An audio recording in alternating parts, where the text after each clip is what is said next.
Better quarterback, Andrew Luck, Ryan Mallett. It's got to be Andrew Luck right now, more efficient, but he can also make plays with his legs. He's got 2 running touchdowns of over 50 yards. All right, the old ball coach will have his hands full when Arkansas comes to Columbia this Saturday. The Hogs have taken 3 of the last 4 in the series, including a 33-16 win in Fayetteville last year. Arkansas pass defense has been stellar, allowing only 2 pass defenses on the road. They'll need all their hands on deck to contain Alshon Jeffrey.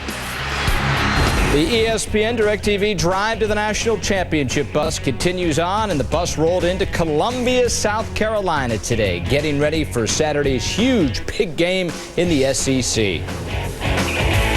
And look who's on the DirecTV bus. It is indeed Coach Steve Spurrier. And Coach, let me just start with life in the SEC. You get Arkansas this week. Every week it appears you have a big game. In your opinion, should a one-loss SEC team have a shot to play in the BCS title game over another team from a lesser conference that wins all their games? Oh, that's not for me to answer. That's for you media experts and whoever to answer. But that's why they do have a system. It is based on your schedule and so forth. And I'm sure they'll, in the formula we have for the BCS, they'll come up with the 2 best teams. And since we do not have a playoff system, I do believe this is the best way to find the last 2 teams to play for the national championship. Coach, let's get to your team. Your true freshman running back, Marcus Lattimore, over 13 touchdowns, over 700 yards rushing. What impact has he had on your team as a true freshman? Somebody asked me that the other day, and I said, well, the impact's between about 6-2 and 4-4, I think. And Marcus gives us an opportunity to beat about anybody with his ability to make yards after contact, to hit holes and make 20, 30, 40-yard gains and so forth. And he has been a big difference in our team, no doubt about it. But a lot of other guys have played well also. Alshon Jeffrey's having a big year. Stephen Garcia, some of our defensive linemen, Devin Taylor, Lottie Ajiboye have really played well. So we're a team that we hope can play a little bit better. Our pass defense hadn't been very good this year, and if we're going to have a good run these last 4 games, we got a lot of areas we need to improve. Coach, you had just mentioned quarterback Stephen Garcia. He's had some struggles here in the last 2 seasons. Today, he's the 5th most efficient quarterback in the entire country. What has been the biggest difference with Stephen Garcia's play this season? Well, Jesse, you ought to be able to answer that and say good coaching. No, really, Stephen, Stephen invested some time this summer in really trying to learn the offense and make good decisions. His passing has been pretty good most of the time, and he's learned to sort of get rid of the ball and not have so many doggone sacks. We've been bottom of the league in sacks almost every year he's been playing. But Stephen's got some good players around him and the ability to run the ball. And we throw that little screen behind the line a whole bunch, and that helps pad your stats. I know, Jesse, you loved that play when you looked at your stats every game. Yes, sir. But no, Stephen's played very well, and he's just made a better commitment to be a good quarterback this year. Coach, you talk about Jesse playing quarterback for you at Florida. Give me your best Jesse Palmer story. What kind of kid was he to coach? Well, Jesse was very good to coach. The best story, though, I stuck him in his freshman year against Auburn. We had to suspend our other quarterback for a curfew infraction. And Jesse really wasn't ready to play, so he goes back and throws an interception. And the Auburn kid's taking it down the sideline, and Jesse's going to come over there, and I thought knock him out of bounds. So Jesse comes over and falls right in front of him. Auburn guy cuts back, runs another 30, 40 yards. We finally get him down. So we're watching the tape on Monday afternoon, and we watched the play, and I said, Jesse, you got to shove the guy out of bounds. You got to break down a little bit and get the guy down when you throw an interception. And I looked at him and said, let me ask you something. Have you ever made a tackle in your life? He said, no, sir. He had no idea how to tackle anybody. That was Brad Ware. He was fast. That's your quarterback from Canada. They didn't tackle anybody up there. And Coach, he still hasn't tackled anyone. Still hasn't tackled anybody. We appreciate your time. Big one with Arkansas this weekend. Thanks for joining us on College Football Live. Okay, good talking to you guys.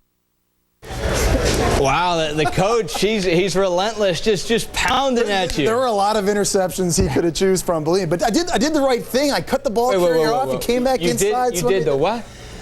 Well, it wasn't my best highlight, that's for sure. And it's funny, watching that, I can now remember just how loud those 90,000 plus at Jordan-Hare Stadium were screaming at me, or laughing at me. I'm not sure which one. Time now for Innovative Look, brought to us by Alexis. And let's take a little look here as exactly what the tackling form is that he's referring to is, as you do pretty much just face plant yourself. It was like the Karate Kid, sweep the leg. You got a problem with that? And you notice how quick I get off the sidelines, trying to get off the field as quick as possible. Now, what you can bring to the table is talk what it means to be a quarterback under the great Steve Spurrier. Of course, he won a Heisman Trophy as a quarterback. He's coached national championship teams, and he can coach this position. Steven Garcia, what kind of growth have you seen from him from one step to the next? I think the biggest criticism Steve Spurrier has had in the past of his quarterback was his lack of preparedness in the past couple of years to be successful. He wouldn't watch film. He'd go out and throw 7-on-7 drills in his Crocs slippers instead of throwing with cleats on. That all changed this past offseason. Steven Garcia got invested to be a good quarterback, to be a leader. He got in charge of the 7-on-7 drills, watched a lot of tape, and that's shown in his play this year. I can remember playing for Coach Spurrier. He would make us carry around our ball plays in our back pockets. We'd be at the cafeteria. You could pull them out and go over the script. On your way to class, you'd get that much more ingrained in the game plan that week. If you play quarterback for Steve Spurrier, he expects you to be prepared, and that's the biggest improvement I think Steven Garcia has been able to make this offseason into this year. And it doesn't hurt that he can hand the ball to Lattimore. It also doesn't hurt that Steven Garcia can probably tackle. Well, anyone can tackle better than that performance. No offense, Jesse. But we wouldn't be talking about this at all if it's not for South Carolina, because we'd be talking about, can anybody beat the Alabama Crimson Tide? But the Gamecocks did exactly that. They are leading the SEC East at 4-2 in the next two games coming up. Arkansas from the SEC West, and then the Florida Gators with that SEC East on the line. Now it's time to get the DirecTV mobile studio fired up, and we have Steve Spurrier, head coach of South Carolina, standing by. So, Coach, what is your mindset and approach for these next two? Are you a one game at a time? Or, guys, you take care of business in these next two, you're playing for the title? Lowell, certainly we're one game at a time. We got you, Coach. Lowell, certainly we're a one game at a time. I keep hearing myself back. That's okay. We're getting some feedback right now with Coach Spurrier. We'll try to get that microphone situation figured out. But South Carolina at home this week with the Arkansas Razorbacks coming into town. For Arkansas, Greg Childs, star wide receiver, leading in catches, receiving yards, and touchdowns. He's out for the season. For South Carolina, they are countering with the lowest ranked pass defense in the Southeastern Conference. Also some issues there with Chris Culliver, their starting cornerback, who will be out at least for this game and potentially beyond. Some topics we're going to dive into with Steve Spurrier once we get him on the line and get his earpiece figured out. Let's go into this matchup a little bit, though, while the ball coach is getting prepared with the microphone. Set the stage, because we mentioned Greg Childs out, and then that porous, at times, secondary with some issues as well. What do you think, David? He can hear me, though, right? I better watch what I say. But no, if you're looking at this matchup, I think it's going to be fun, because you look at Mallett, was at 360 yards passing a game against a secondary that Mark Hartline threw for 350. McElroy threw for over 300. How about Bray and Sims? They combined for over 300 yards passing. So it's going to be very interesting. And one thing that I know, too, about Arkansas, they're starting to run the football. If you're not watching, Nile Davis, he's doing a great job. He runs hard, runs downhill. He's averaging about 111 yards a game in the past 4. So, it feels like something's got to give. But if you look at Arkansas in that passing attack, it's pretty sick. Where is this game? It's in Columbia. It's in Columbia. It's in Columbia. And where has Ryan Mallett struggled? On the road. So, that's the one thing they've got going for him is Ryan Mallett has not played up to par when he's been in hostile environments, and he's going to be in one of the most hostile ones this weekend. Yeah, it's one of the more underrated road games you can play in the country, I think. Very hostile. Oh, it's unbelievable going in that place. Fan base for as little as they've won over the years. But Childs is out. Adams was hurt, sprained ankle last week. But Mallett still threw it to 8 different receivers. They still got DJ Williams. That South Carolina secondary has given up some huge passing plays this year. Well, let's try it again with Coach Spurrier. Coach, again, our apologies for putting you in that spot without the earpiece working. First off, can you hear me okay? Is everything good on your end?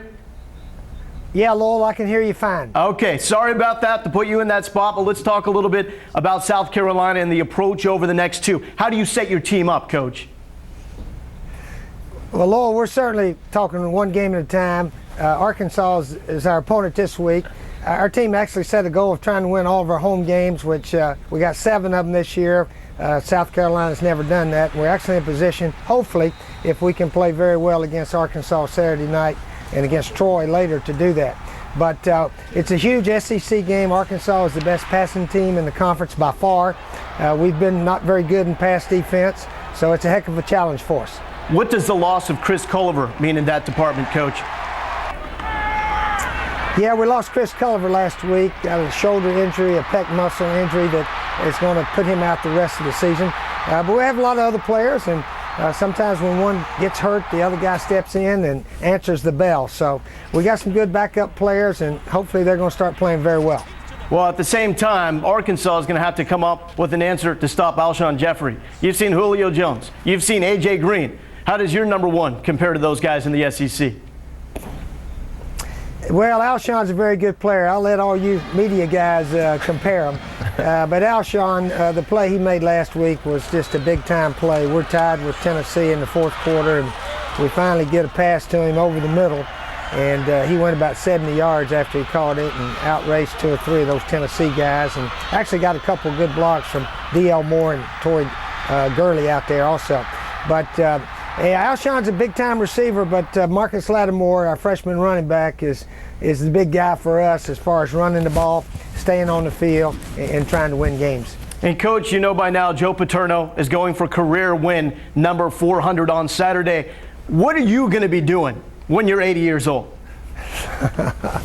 Well, I hope I'm still breathing, and I hope I can still hit the golf ball. Yeah, it's sort of funny. I never thought I'd coach into my 60s, and all of a sudden they're here, and you feel just as good health-wise as you did in your 40s and 50s, really. So we got some challenges here at South Carolina. Our recruiting's been very good. We keep signing all these good players, and I think our best teams are yet to come. I really do. So hopefully I got 3 or 4 or 5 more years in me. Well, Coach, again, we apologize for the problems with your earpiece, but we really do appreciate you sticking tough with us and going through with this interview. Thank you, Coach, and good luck coming up on Saturday. Well, thank you. Appreciate it. All I had to do is take it out, and I don't get my feedback, so hopefully it worked out okay. It sounded perfect, Coach. We appreciate it. That is Steve Spurrier getting the Gamecocks ready for the final 2 games for them and the SEC. First Arkansas and then Florida. Todd Logan on Facebook wants to know, what does South Carolina have to do to shut down Arkansas's passing game? Mark, you want to take a stab? Well, the problem is they're so multifaceted. I mean, you not only, as David mentioned, they're running the ball now, but Mallett's such a big quarterback, sees down the field so well. DJ Williams probably the best pass-catching tight end in the SEC, and I would think he becomes your primary focus now with Adams dinged up and Gray Childs out for the season. Jerry Wright also has to play big for him as well. The other thing, if you look at Arkansas, the way you have to attack them, Alabama did it best in that second half. You got to pressure Mallett up the middle. You have Devin Taylor and Cliff Matthews coming from the outside if you're South Carolina. But the thing with South Carolina, they've struggled in the secondary. Their secondary hadn't played well, and they're doing some gimmicky things to try to keep quarterbacks off balance. Rushing 2, dropping 9. That's usually not a good sign. Tyler Bray struggled with it because he's a young quarterback. I don't know if Mallett would. Yeah, Ellis Johnson took advantage of Tyler Bray on his first snap from scrimmage, running the zone blitz concept. But it's all going to start up front for South Carolina. Those guys in the back end are only going to hold up on an island for as long as the pressure allows for them to. And Charles, you mentioned Cliff Matthews. We see him getting after the young offensive front for Tennessee this past week. And I really believe, as I've watched, Ryan Mallett over the course of this year, he has not thrown well when he's forced to have to throw to where he's not comfortable. And I think if they can design some packages, Alabama did a great job of this, not allowing him to be where he wanted to be on the left side, forcing throws over to the right, and then he had to throw with people in his face. And any quarterback, when they have to throw under duress, is going to face some challenges because you're not going to be as accurate. The ball's going to sail on you. So it's getting in front of the face of a 6'7" quarterback, which is not easy, but that has proven to be effective against Ryan Mallett, against the better defenses in the SEC. And when you look at Arkansas in their throwing game, though, without Childs and Joe, now if Joe Adams isn't completely healthy, these are 2 guys that average over 16 yards a catch. I mean, these are deep threats. This might open it up for Ellis Johnson to be more aggressive and be able to blitz more and go more on an island. And Chris Culliver being out at the cornerback position, I don't know that it hurts you that much. You've been getting dusted and shredded regardless, and I'm just going to be curious to see how they attack. But I could see a lot of points in this ball game, no doubt about it. But make no mistake, Greg Childs will be missed, and He is a guy that's tall, he's fast, he's dynamic after the catch, and I wonder who's going to be the guy to step up and fill in for this injury. Did you notice against Tennessee this past week, and you see that's just a terrible injury there for Greg Childs. He's going to be a great player at the next level one day. Did you notice getting Marcus Lattimore back into the offense, how that affects Steven Garcia? We've watched Steven Garcia throughout the year when Lattimore's not in the game and he reverts to what he did a year ago. He presses, holds onto the ball too long, looks to run quicker. Lattimore comes in there and he's smooth, going through his progressions, throwing darts, not forcing the issue. That Marcus Lattimore, as Coach Spurrier mentioned, it has been the key to the overall success and balance of this team. I had another SEC coach tell me last week that when Lattimore's in the game, Steve calls plays like he's a head coach. When Lattimore's not in the game, he calls plays like he's still the offensive coordinator for Florida. He's every bit as important to his team as Cam Newton is. Oh, yeah. I mean, and that's saying something when you look at what Cam Newton's It's shown, do. I mean, you look at against Kentucky, they're up 18 in the first half. Lattimore has 100-plus receiving yards. Second half, he doesn't play. It's not even close to the same team without him. Davey, does South Carolina then put Lattimore out there, slow it down to keep Ryan Mallett off the field? I don't think it hurts. I mean, I think you want to keep him off the field as much as possible. But either way, when you've seen South Carolina lose this year, they've gotten away from that. They've gotten away from Lattimore. You're going to feed him. You're going to want him to get his touches regardless. Anytime you can do it in the screen game, running game, period, as many touches for Lattimore as possible. Remember how well he played in the first half against Auburn? He only had 3 carries, 7 yards in the second half. You can't do that. You got to get the ball in his hands. Zero carries in the second half against Kentucky. And that's what's so hard for a guy like Steve Spurrier because he loves to throw the ball. He's been known to be the passing guru, and it's hard for him to keep feeding that rock. But somebody's got to be in his ear throughout the game saying, hey, we got to get him his touches. And he told us 1 week at a time. But you look to next week against Florida, an opportunity to get South Carolina into the SEC title game for the first time in program history. The SEC League office has named its top performers for Week 9. Offensive Player of the Week, Arkansas quarterback Ryan Mallett. He broke his own school record in passing yards by completing 27 of 44 for a hearty 409 yards, 3 touchdowns, no interceptions in a 49-14 win against Vanderbilt. Seems like South Carolina and Florida are headed for a game to determine the SEC East on November 13th in Gainesville. No doubt. Let's not look ahead to this weekend's games against Arkansas and Vanderbilt, but let's look at that game. Which team between the Gators and the Gamecocks do you think has the edge right now? Well, I tell you what, with Marcus Lattimore in the lineup for South Carolina, they're a completely different team. And if you want to know what I learned and what we're talking about with this team, they're a beast with him because he does such a great job running downhill, and then it opens up Steven Garcia. I like Steven Garcia's play this year, but I like it better when he has Marcus Lattimore to hand him the ball to, and then you start throwing in Alshon Jeffries and all the different weapons in the passing game. But South Carolina, as important as Cam Newton is to Auburn, I think Marcus Lattimore is to South Carolina. South Carolina looking for its first ever SEC title game appearance, and now we'll step back before the Gamecocks get the Gators. They do have this home date with Arkansas this week. We can look ahead. They Absolutely, can't. exactly. The players especially not. Razorbacks quarterback Ryan Mallett had a couple tough weeks. Shook off any concussion or shoulder issues, however, with a career day passing this past Saturday against Vanderbilt. However, moving forward, he has one less target to hit. We learned that Greg Childs injured his knee in the fourth quarter of that 49-14 win. He's out for the season. As well, you have the second leading receiver, Joe Adams, battling back from an ankle injury. So now let's talk about Mallett. We know he's great, but how much of his success has to do with who he's throwing to? Well, it always has something to do with it. I think that Mallett makes the receivers a little bit better more than the receivers make Mallett better. I mean, we've seen the type of throws he can make. Now, listen, on the road, he's been a different quarterback than he's been at home. This week, he has a good chance against the South Carolina defense. They're last in the conference against the pass. You've seen Hartline throw for 350 against them. You've seen the combination of Bray and Sims in Tennessee, who does not throw the ball well at all, throw for over 300. You've seen McElroy throw for over 300. So that secondary better get ready because it doesn't really matter. And South Carolina, too, Chris Culliver, tears up his shoulder, and he's out for the rest of the season, too. Tears a pec. And so that obviously makes a difference, too, in a secondary they're already struggling as it is. Yeah, and that Culliver cornerback position, right now they're thinking about rotating basically 3 guys, none of whom have seen a lot of time. So we will see how South Carolina's secondary handles Ryan Mallett, a game we're all looking forward to. Last Saturday, Marcus Lattimore rushed for 184 yards and a touchdown as South Carolina won for just the 5th time in its last 29 games against Tennessee. Lattimore, 13 touchdowns this season. That's tied for the 5th most by a freshman in SEC history and 3 shy of the South Carolina single-season record. For more on the Gamecocks, here's ESPN college football analyst Andre Ware. Boy, what a performance by South Carolina. And as you go forward, the big three certainly a factor going down the stretch as they have Florida at Florida. They handle the first part of the Orange Crush in Tennessee. They've got Florida on the road as well as Clemson going down the stretch. I think this is a team, when you have Stephen Garcia playing the way he is, Marcus Lattimore certainly the difference in this offense this year. And then now Alshon Jeffrey, you throw him into the equation. They are tough to stop offensively. And then you flip it on the defensive side.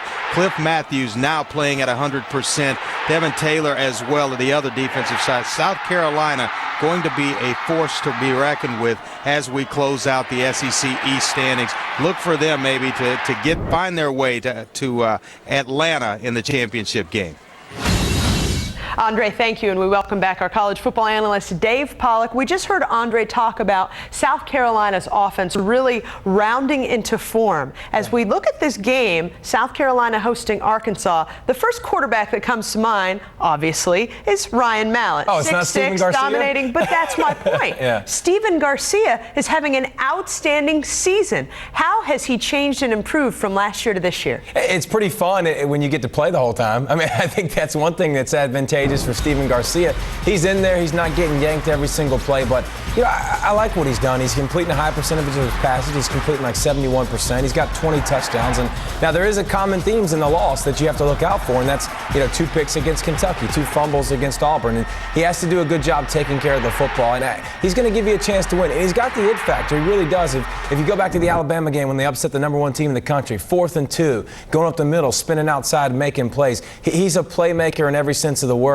Sometimes you got to live with the bad mistakes, but he's been limiting those, especially the last couple weeks, and I think that's what makes him dangerous. Now let's talk about Arkansas's offense. We did a little bit earlier in the show, brought up that Greg Childs out for the season. Yep. Joe Adams still trying to recover from an injury to his ankle. So Yep. Ryan Mallett, the quarterback, he's down a few targets out there on the perimeter. How else can Arkansas's offense respond, either with certain other receivers or perhaps making it more two-dimensional? Well, I know that Arkansas doesn't like to run the football, and Bobby Petrino wants to chuck it around, and I don't think that's always been the case. If you go back to Louisville, you saw some power running attack. Michael Bush, you saw some guys that could run the football. I think you want to get that incorporated as much as possible. If you're not watching Niall Davis, he's going to sneak up on you because the last 4 games he's getting a lot of touches, and what's happening, they're winning ball games, but more importantly, they're getting some effectiveness. They've tried different guys, and they've tried to rotate him in there. He's going to be the guy. He's averaging about 111 yards a game in the last 4 games. If you can just show the threat of a run, because we've seen Arkansas, they can pitch it around every down if they want to, but if you start making defenses concentrate on both, you can't just tee off and rush the passer, and it helps your offensive line, it helps you move the sticks, it helps put you in better positions down after down. So help Mallett out a little bit. Don't have to chuck it every play. One of the strengths of South Carolina's defense has definitely been the defensive line. And defensive end Cliff Matthews, as Andre Ware mentioned, has been hampered by a shoulder injury since this time last season. Matthews finally had a chance to shed a restrictive harness he'd been wearing to protect that shoulder. He did that before last Saturday's game against Tennessee, and the result, he had 2 of his team's 6 sacks against the Volunteers. Arkansas at South Carolina. This should be a fun game to watch. I mean, you talk about 2 teams that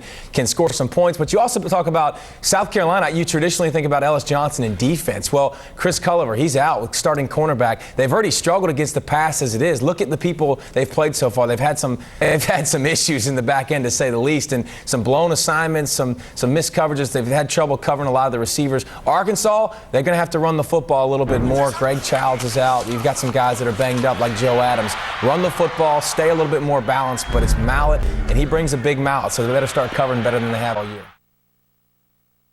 And their offense averaging over 570 yards a game. The Ducks gain it in chunks. They have 40 plays of 25 yards or more. That's more than any other team in the nation. That's 40 plays of 25 yards or more. All right, last game, Arkansas, South Carolina.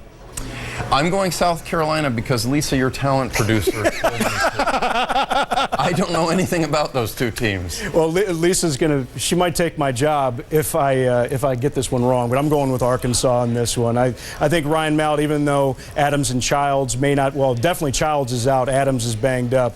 I think he still has enough weapons at receiver to go against what's one of the worst pass defenses in the country in South Carolina. Talk about official visits and how you can win over a prospect there. That brings us to Charles Jackson, the number 5 cornerback in the ESPNU 150. Went on his official visit, saw Nebraska beat Missouri. Craig, he said he knew he wanted to be part of this Huskers program during pregame warm-ups. Where does he bring to the mix? That's making a quick first impression, huh? And I think a key thing, obviously Nebraska lost to Texas, but the state of Texas as a whole has been very kind to Nebraska this year. Jamal Turner, we talked about Aaron Green recently, but the Nebraska team is known for that black shirts defense, so you got to get some defensive help. Cornerback Charles Jackson, 150 cornerback prospect out of the state of Texas, is going to come into the fold for a defense that right now is number 3 in pass defense in the nation. So they're going to get a lot better. And what they're getting with Charles Jackson is a corner with good size. He's got nice closing speeds, but what we really like about him, you see him go up and high point the ball, very instinctive. He reads quarterbacks very well. He's got a great feel, a guy that you could put a little bit out onto an island. He's also physical. I like him as a football player. I also like him as a fit in that Nebraska defense. You also add into the mix Tevin Mitchell, who they got out of Texas earlier in the year. 2 good corners out of Texas coming to Nebraska. Arkansas and South Carolina. It's a key matchup, and injuries play a key role in this because Mallet takes on a vulnerable Gamecock secondary, but he doesn't have his top target. Greg Childs is gone with a patella tendon. He's out for the season. Joe Adams is nursing a tender ankle, but the Gamecocks' fine corner is also gone there. Chris Culliver out for the season, so injuries are a big part here. The Razorbacks and the Gamecocks carry a lot less significance than Alabama, LSU. In fact, it doesn't really matter in the SEC race unless the Gators stumble at Nashville. It's going to come down to Spurrier's return to the Swamp next week to decide the division title. But it should be a whole lot of fun tonight in primetime. Mallet against that secondary that's given up 3 300-yard games to passers in the last 4, and now again loses Chris Culliver. A lot to be concerned about for Steve Spurrier because the Hogs also have the running game going now with Niall Davis. Here's Holly Rowe with the HBC. Well, Coach Spurrier, the real challenge for your team has been to learn how to finish. That's been a problem in the past. What sense do you get that the kids have a different sense of urgency right now? Well, Holly, hopefully we got a better team than maybe in years past. We've been 6-2, I think 2 or 3 times in the 6 years that we've been here, and we've never been 7-2. We just need to be a little sharper if we're going to have a chance against Arkansas. And also Ryan Mallett, just learning how to slow him down is a big key. He came off a school record 409 yards last week. How do you slow him down?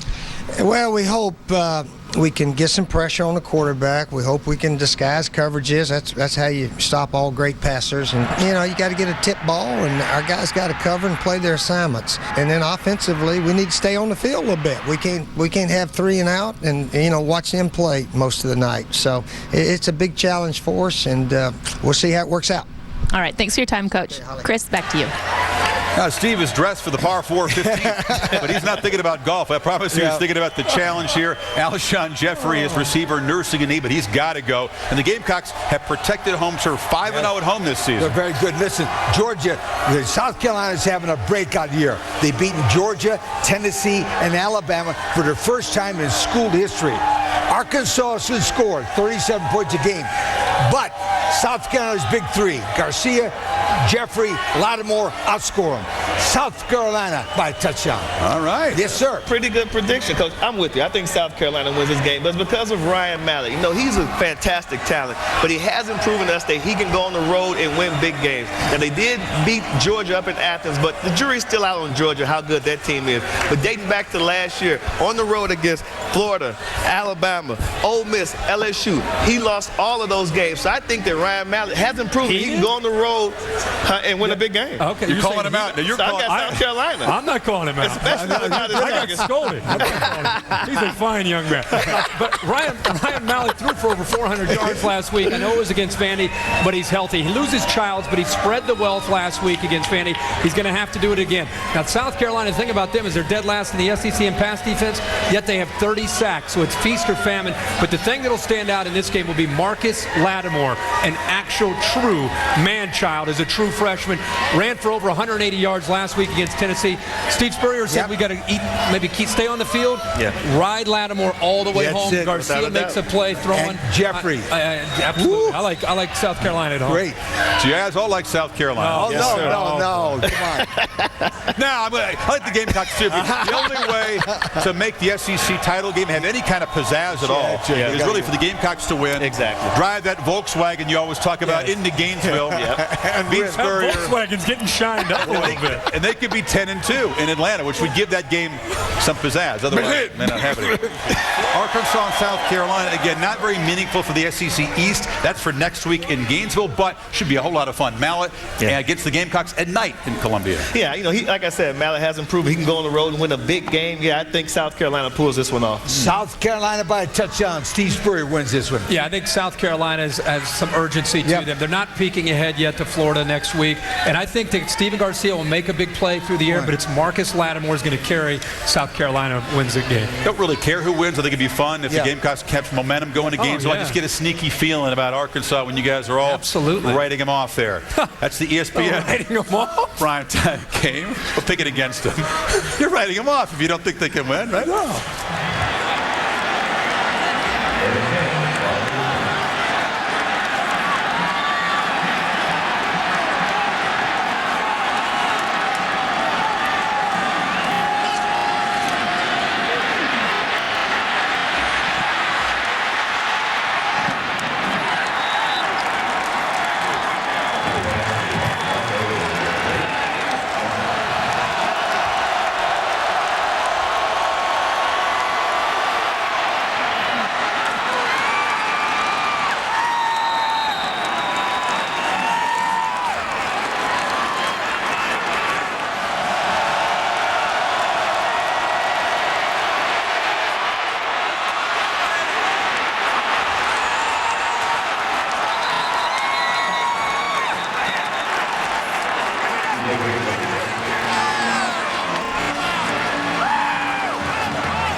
Probably right about here. First down at the 24. And there he is trying to find running room, and he's going to lose a yard. A yard so far. This is their second possession. Here's a draw play. Lattimore's got something working this time, but he's taken off his feet in a hurry. Well, obviously Arkansas very clued in to who the main guy is. Thomas went high. Vermont Broadway having a hard time even getting to his feet. One of the captains of the defense out of Shreveport, Louisiana, the senior. And it appears that his night is done. Well, here he is. He was the corner that was out there isolated on Jeffrey, and at the end of the play, involved in the tackle, got his right leg kind of tied up underneath the pile. Yep. Here on their second possession. Here's that draw play. Lattimore trying to find some room and maybe got a half yard out of it. Lattimore. And again, Arkansas, no gain on the play. Interesting. Yeah. Jimmy Johnson, wait a minute. Ryan Mallett. Play action, stands tall, lofts one to the near sideline, complete to Williams, and Williams cuts back to the middle and got some extra per carry in the fourth quarter. Garcia back to throw, pump fakes, and now he's going to loft one to the middle of the field, and it's almost picked off by Rudell Krim, who is covering D.L. Moore. He's missed his last four throws, courtesy of a couple of drops as well, though. Set to throw again. This one is complete, and it's Williams who's got a first down, and he's out to the 30. Ryan Mallett back into the huddle as we get set to start the second quarter. I mentioned going to the break that he could get you big chunks of yardage. And Todd, you take a look at 30-yard completions or more in his career. Nobody else is even close. Yeah, I mean, he has the arm, obviously, and part of it is on the field. This could be a big deal. Oh, you're not kidding. Mallett on first down comes back to his secondary receiver Hamilton, and Hamilton with a stiff arm and a nice move down the sideline. So Kobe Hamilton's the guy that Bobby Petrino said. The Hogs with a first down at the South Carolina 30, and it's Davis. That's his best run of the night. Almost 13 yards before he's tripped up. There's 8 out of 9 on the year in field goals. We'll try a 41-yarder here. Kick on the way, high and perfect. Arkansas back in front. They wanted 7. They had to settle for 3. Razorbacks 10-7 on South Carolina. Remember, they went over here the last time they got in that formation. This time they're not going to have a chance to go anywhere. Wow. That's a fumble. Jerry Franklin flying in there on Garcia. Did they say he threw the ball, that his arm was coming forward on this? Forward progress was ruled on the play. Second down. Okay. They're going to go. There's Garcia just trying to get out of the grasp of Franklin, who just tosses him. Great catch by Jeffrey. And look at the face of Bobby Petrino. It wasn't that his arm was going forward. They ruled that they gave him forward progress and that the play was dead before the ball was knocked out. Does that look like a guy that wants an explanation or what?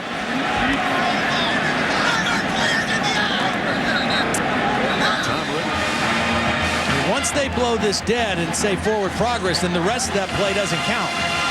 I thought it was a little quick. I thought the play was still going and would have been a fumble. Couldn't hear it over the crowd noise, to be honest with you. Still an upset Arkansas coach by Spencer Lanning at 29 yards. And he missed it. He hit the left upright. So that's really disappointing for South Carolina. They go away empty with 7:48 remaining in the first half. Still Arkansas leading 10-7.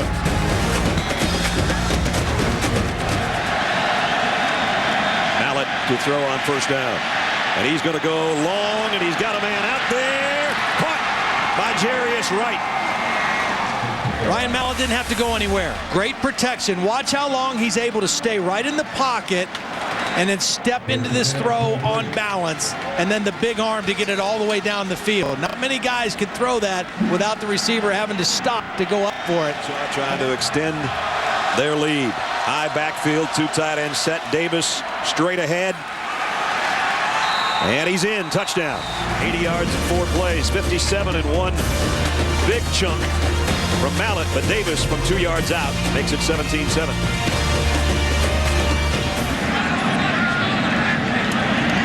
It's a fake, the snap to the up man.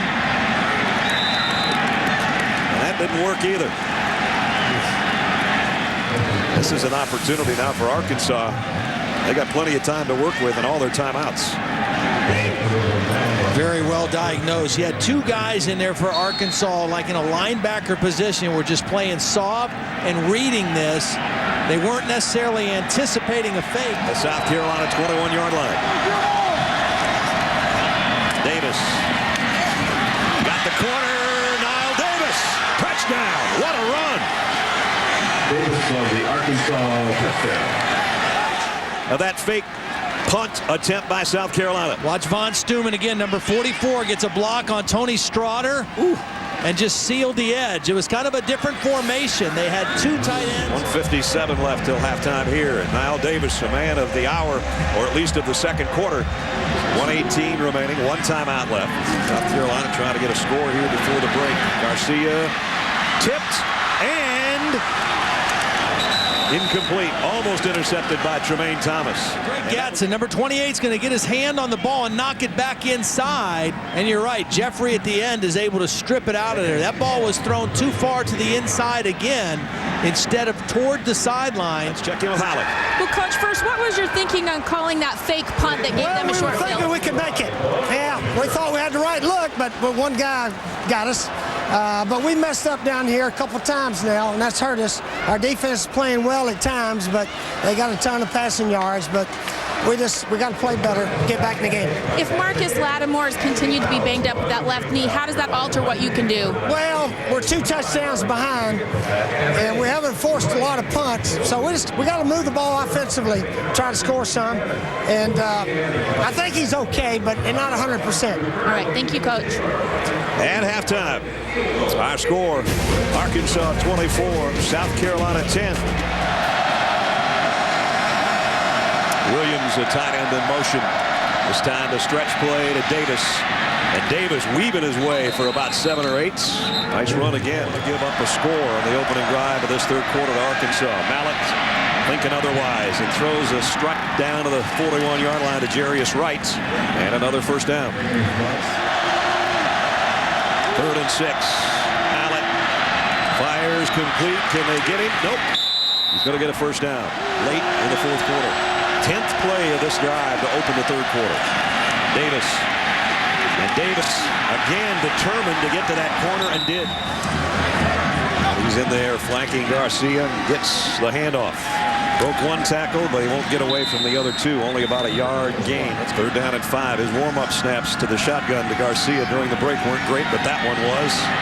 If Garcia could find a receiver. And he's intercepted. Tremaine Thomas has got it for Arkansas. Center fielder reading Stephen Garcia, and when Garcia tried to scramble to make a play, the receiver adjusted, but right there in the back, Tremaine Thomas was just waiting for Garcia to throw that football. Watch number 5 come into the picture on your left and just read Garcia and then step right in front of the throw. Arkansas on an opening drive here, trying to put up another touchdown. Davis behind a bunch of blockers and got down to the 1-yard line. Boy, that was just a convoy, and South Carolina was backpedaling, and the guys in white jerseys were going forward. But that looked like this defense was on skates. Yeah. I mean, they were moving backward. Again, Stuman leading the way. Great block out front. Wade Grayson. 1-yard line. Davis has 2 rushing touchdowns tonight. He's got 3 rushing touchdowns tonight. Airborne for that one. Arkansas scored 23 unanswered points in that game last year in the second half to win. Lattimore, they're laying for him. Just nothing. No. They are really locked into him. And Willie Robinson, I mean, he's made it very clear to his guys, hey, the key for us winning tonight is don't let Lattimore beat us. Let's make them throw the football to beat us. And again, as you mentioned earlier, they do a great job on third down, defensively, that is, Arkansas. And here's South Carolina with another third and long, 3rd and 7. Garcia, pressure coming from behind. He steps up in the pocket, throws incomplete. Alshon Jeffrey too low. First and 10, Arkansas with a big 21-point lead. Mallett still slinging it and going deep down the middle. Caught Kobe Hamilton, another big gainer to the 38-yard line, another 39-yard pickup. You know, you talk about the throws in the game that Mallett makes that maybe not many other guys can. He's drifting to his right. He's not stepping into the throw, but just with a flick of the wrist, right down the seam about 35 yards to Kobe Hamilton. They're going to try a long field goal here. This will be a 51-yard field goal attempt by Zach Hocker. His career long so far is 48.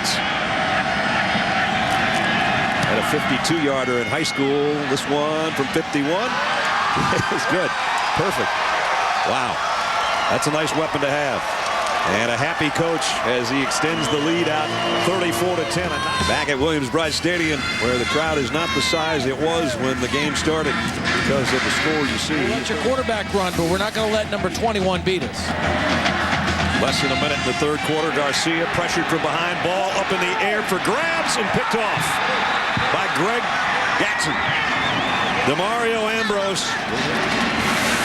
Well, they have rushed the passer well. Here's Ambrose in a sprinter stance, and he is going to sprint his way right around the right tackle, Huff Eckerson, and get right to the quarterback and knock that ball up in the air.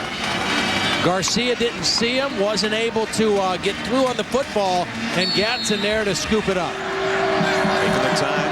Scott said throw to score, run to win. Now they're going to throw here, too, and that's Kobe Hamilton has had a big night, knocked out of bounds at the 10-yard line. So that puts Ryan Mallett over 300 again on the night after coming off a school record 409 last year.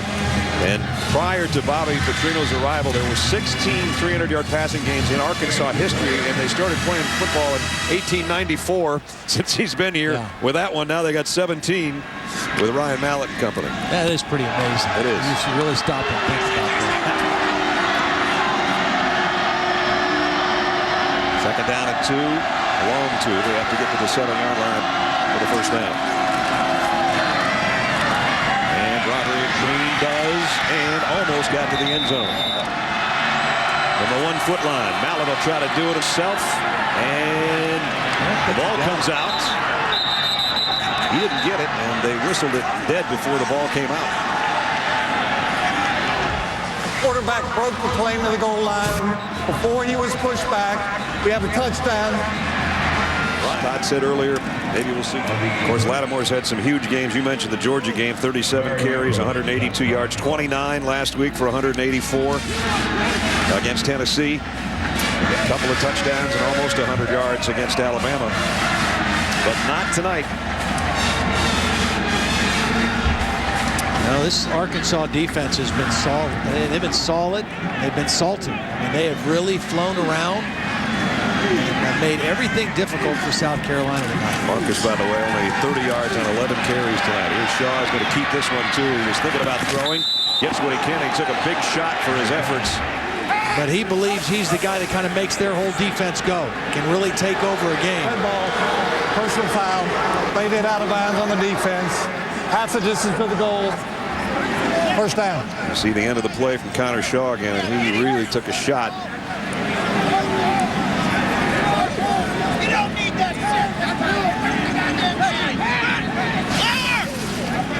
And so he is still down. 41-20, Arkansas with 3:52 to go. And in the SEC West, as we mentioned, entering today's action, 5 teams, the BCS top 20. And